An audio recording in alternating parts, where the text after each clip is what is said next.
আসসালামু আলাইকুম। Breaking news. স্থানীয় সরকার নির্বাচনে রাজনৈতিক দলের প্রচার প্রচারণা নিষিদ্ধ। এখানে ইউনিয়ন পরিষদ যে আগামীতে অনুষ্ঠিত হতে চলেছে, আর আপনারা যারা প্রচার প্রচারণা চালাবেন, প্রচার প্রচারণা প্রসঙ্গে এখানে নিষিদ্ধ প্রসঙ্গে সকল কিছু কি জানানো হয়েছে আপনাদের মাঝে জানিয়ে দেওয়ার চেষ্টা করব। আশা করি ভিডিওটি মনোযোগ সহকারে শেষ পর্যন্ত দেখার চেষ্টা করবেন। আর আমাদের চ্যানেলটিতে নতুন হয়ে থাকলে অবশ্যই চ্যানেলটি সাবস্ক্রাইব করে রেখে পাশে থাকা বেল আইকনটি অন করে রাখবেন। এখন দেখি এখানে বিস্তারিত কি বলা হয়েছে নির্বাচনের প্রচার প্রচারণা নিষিদ্ধ সম্পর্কে। দেখতে পাচ্ছি বলা হয়েছে যে স্থানীয় সরকার নির্বাচনে রাজনৈতিক দলগুলো যাতে কোনো প্রকার প্রচার চালাতে এবং প্রভাব বিস্তার করতে না পারে তার জন্য বিধিমালা প্রণয়ন করতে যাচ্ছে নির্বাচন কমিশন।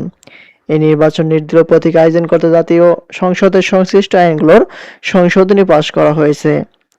ওই আইন অনুসারে আচরণ বিধিমালা ও নির্বাচনী পরিচালনা বিধিমালা সংশোধনের কাজ দ্রুত এগিয়ে নিচ্ছে নির্বাচন কমিশন।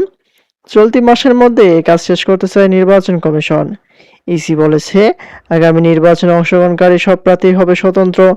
ইউনিয়ন পরিষদ, পৌরসভা, উপজেলা, সিটি কর্পোরেশন ও জেলা পরিষদ নির্বাচনে রাজনৈতিক দলগুলো যাতে কোনো প্রার্থীর পক্ষে প্রচার চালাতে না পারে তার জন্য আইনগত ব্যবস্থা নেওয়া হবে।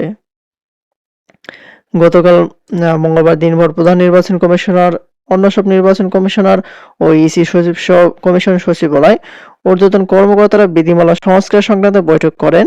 বৈঠক শেষে বিকেলে নির্বাচন কমিশনার আব্দুর রহমান আল মাসুদ কালের কণ্ঠকে বলেন, সব প্রার্থী হবে স্বতন্ত্র। আর স্বতন্ত্র প্রার্থীর পক্ষে কোনো রাজনৈতিক দল প্রার্থীদের পক্ষে সমাবেশ, শোডাউন করতে বা প্রচার প্রচারণা চালাতে পারবে না।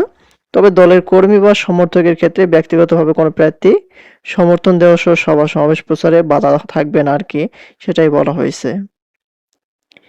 আর এদিকে নির্বাচনের আচরণ বিধিগুলো সংস্কার কবে নাগাদ সম্পন্ন হবে এ প্রশ্নে আব্দুর রহমান আল মাসুদ বলেন, হাইকোর্ট থেকে নির্বাচনের রুল জারি করা হয়েছে শিক্ষাগত প্রসঙ্গে। আর যখনই শিক্ষাগত যোগ্যতা নিয়ে নতুন কোনো আপডেট আসবে নির্বাচনের সকল কিছু আপনাদের মাঝে জানিয়ে দেওয়ার চেষ্টা করব। আশা করি ভিডিওটি মনোযোগ সহকারে শেষ পর্যন্ত দেখার চেষ্টা করবেন। আজকের মতো পর্যন্ত সবাই ভালো থাকবেন, সুস্থ থাকবেন। ধন্যবাদ সবাইকে। আসসালামু আলাইকুম।